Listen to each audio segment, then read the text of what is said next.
बिस्मिल्लाहिर्रहमानिर्रहीम। अस्सलामुअलैकुम।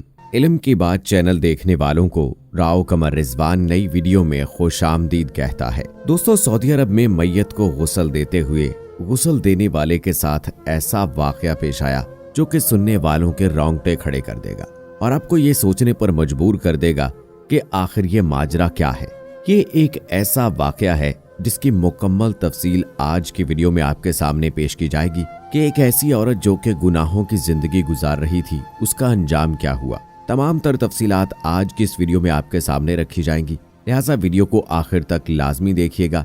और अगर आपने अभी तक हमारा चैनल इल्म की बात सब्सक्राइब नहीं किया है तो अभी सब्सक्राइब कर लीजिए, साथ में बेल आइकॉन को जरूर प्रेस कीजिएगा ताकि लेटेस्ट अपलोड होने वाली हमारी वीडियोस का नोटिफिकेशन आपको बर वक्त मिलता रहे। वीडियो को लाइक करें, शेयर करें अपने दोस्तों के साथ और कमेंट बॉक्स में अपनी राय का इजहार जरूर कीजिएगा। दोस्तों, एक शख्स रहीम बताता है कि वो सऊदी अरब के एक शहर का रहने वाला है और उसका पेशा मैयत को गुस्ल देना है।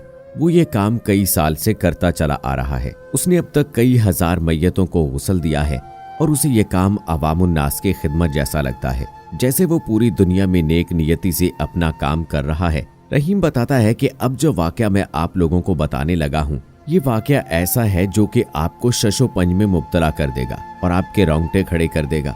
मैं सोचता हूँ कि ये वाकया अल्लाह ताला के राजों में से एक राज ना हो, इसलिए मैं आपको ना बताऊं। मगर फिर मैं सोचता हूँ कि अगर मैंने ये वाकया देखा है और अल्लाह ताला ने मुझे दिखा दिया है तो मुझे लोगों को बताना चाहिए ताकि किसी की जिंदगी बदल सके और वो अपनी जिंदगी में तौबा कर ले और अपने अहले खाना की इस्लाह कर सके। दोस्तों, जो वाकया मैं आपको बताने लगा हूँ, ये वाकया अक्सर मुझे सोने नहीं देता, मुझे डरा देता है और ये वाकया अक्सर मेरी आंखों के सामने गर्दिश करने लगता है। जो हाल मैंने उस औरत की मैयत का देखा था, रहीम बताता है कि वो कब्रिस्तान के साथ ही एक कमरे में रहा करता था और इलाके में जिसकी फौतगी भी होती तो मैयत के गुस्ल के लिए उसे ही बुलाया जाता। एक रोज वो अपने कमरे में बैठा हुआ था कि एक लड़का आया और उसे अपने साथ ले गया। मगर जब वो घर में पहुंचा तो ना लोगों का हजूम था ना कुछ और, तो ये देखकर वो हैरान रह गया। घर पहुंचकर उसे खातून एक कमरे की जानिब ले गई जहां पर औरत की लाश देखकर उसके पैरों तले से जमीन निकल गई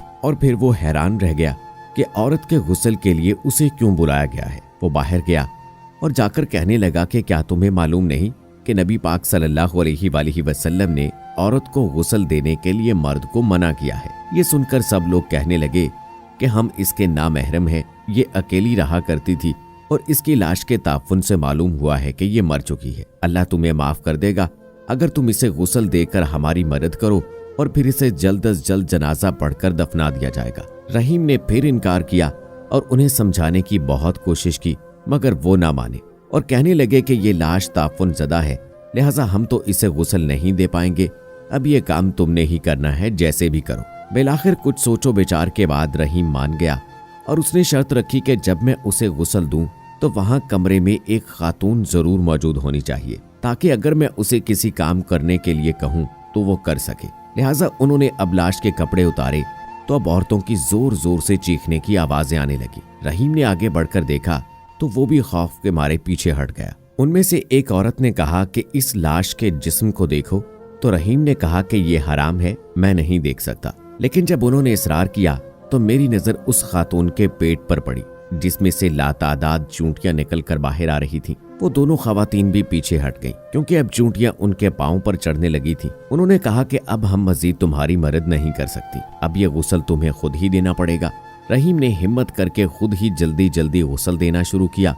चूंटियां मुसलसल उसके पेट से बाहर निकलती ही जा रही थी और वो जब भी उस सुराख को बंद करने की कोशिश करता तो चूंटियां और ज्यादा तादाद में जिस्म से बाहर आने लगती। उसने गुस्ल मुकम्मल किया और जब जनाजे के बाद उस लाश को दफनाने के लिए कब्रिस्तान ले जाया गया और कब्र में उतारते हुए भी उन्हें मुश्किल का सामना करना पड़ा। रहीम बताता है कि जब लाश को कब्र में लेटाने के बाद उसका चेहरा किबला रुख करने की कोशिश की गई तो वो हो नहीं रहा था। मुंह दूसरी जानिब फिर गया और फिर मैंने फिर सीधा किया तो वो फिर दूसरी जानिब फिर गया।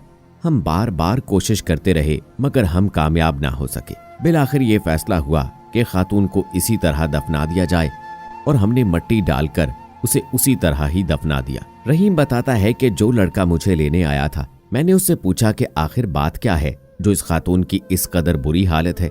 तो वो लड़का बताता है कि मुझे मुकम्मल तो नहीं मालूम, मगर इतना मालूम है कि ये औरत जानिया थी और इसके शौहर ने भी इसी वजह से इसे तलाक दे रखी थी कि इसकी कई गैर मर्दों के साथ जिनसी ताल्लुकात थे। तलाक के बाद ये औरत अकेली यहाँ रहने लगी और फिर इसके बावजूद उसे रोजाना हर रात गैर मर्द मिलने आया करते। दोस्तों, एक जानिया औरत, बदकार औरत, उसके साथ इस दुनिया में क्या मामला पेश आया और फिर आखिरत में क्या मामला पेश आएगा, इस बारे तो अल्लाह ताला ही जानता है। मगर एक चीज वाज़ेह है, वो ये कि हमारे आज के मुआशरे में ज़िना को फैशन बना लिया गया है। आपस में दोस्ती और फिर ऐसी पार्टियों का इनाकाद किया जाता है जहां पर मर्द व खवातीन मौजूद होते हैं और फिर इन पार्टियों को जिद्दत और फैशन का नाम दिया जाता है। लेकिन ये गुनाह कबीरा है और ऐसा गुनाह जिसका अजाब शदीद और दर्दनाक है। लिहाजा हम उम्मीद करते हैं कि हमारे सब देखने वाले इस तरह के वाकयात से इबरत पकड़ेंगे, अपनी और अपने अहले खाना की इस्लाह जरूर करेंगे। सूरह नूर की आयत में 1 से 9 तक जिना करने वालों की सजा और इसके मुतालिक बाज अहकाम बयान करते हुए अल्लाह ताला इरशाद फरमाते हैं, ये एक सूरत है जो हमने नाजिल की है और जिसके अहकाम को हमने फर्ज किया है और इसमें खुली खुली आयतें नाजिल की हैं ताकि तुम नसीहत हासिल करो। जना करने वाली औरत और जना करने वाले मर्द दोनों को 100 कोड़े लगाओ।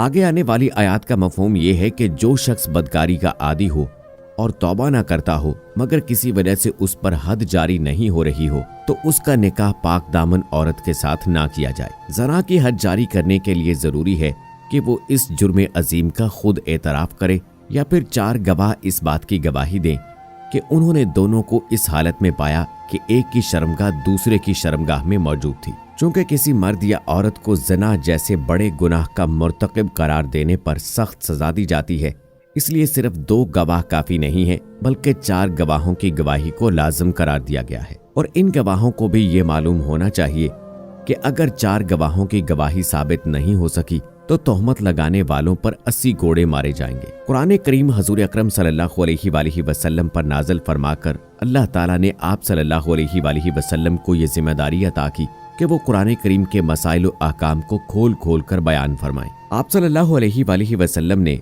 अपने कौल व अमल के जरिए बयान फरमाया कि सूरह नूर में वारिद हद जना उस मर्द व औरत के लिए है जिसने अभी शादी नहीं की है और जना का खुद एतराफ किया है या 4 गवाहों की चंद शराइत के साथ गवाही से ये बात साबित हुई है। सो दोस्तों, कुरान व अहादीस से हमें पता चलता है कि जना कितना बड़ा गुनाह है और इसकी कितनी बड़ी सजा है। आज के मुआशरे में ऐसी बातें की जाएं तो दक्यानूसी ख्याल किया जाता है, लेकिन ये बात याद रखें कि हम सब लोग अल्लाह ताला के सामने जवाबदेह हैं। रोज़े महशर हमारे तमाम अफ़ाल का सवाल हमसे किया जाएगा और अगर हम जवाब ना दे पाए तो इससे भी दर्दनाक अजाब हम पर मुसल्लत किया जाएगा। अल्लाह रब्बुल आलमीन किसी के साथ नाइंसाफी नहीं करने वाला और वो पूरा पूरा बदला देने वाला है। लिहाजा हमारी तमाम देखने वालों से दरख्वास्त है कि आप भी बुराई से दूर रहिए, अपने अहले खाना और अजीज़ो अकारब को भी इससे दूर रखने की कोशिश कीजिए। उम्मीद करते हैं कि आज की ये हमारी वीडियो आपको पसंद आई होगी। इस वीडियो की पसंदीदगी के इजहार के लिए वीडियो को लाइक कीजिए, शेयर कीजिए। मजीद ऐसी वीडियोस देखने के लिए हमारे चैनल को जरूर सब्सक्राइब कर लीजिए। मुझे अगली वीडियो तक इजाजत दीजिए। फी अमानिल्लाह।